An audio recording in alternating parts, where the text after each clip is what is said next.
Солтүстік Қазақстан облысында полицейлер 9,5 келіден астам марихуананы тәркіледі. Полиция департаментінің мәліметінше, 2 ер адам аса ірі көлемде тыйым салынған затты заңсыз тасымалдап келген.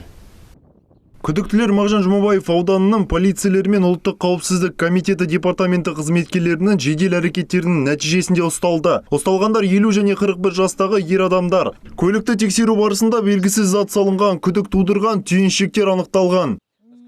Тексеру кезінде ерекше исі бар жасыл түсті затпен орамалар табылып тіркеленді. Сарапшының қорытындысы сәйкес тіркеленген есірткі марихуананың жалпы салмағы 9 килограммнан асты. Бұл факт бойынша полиция тергеу жүргізуде.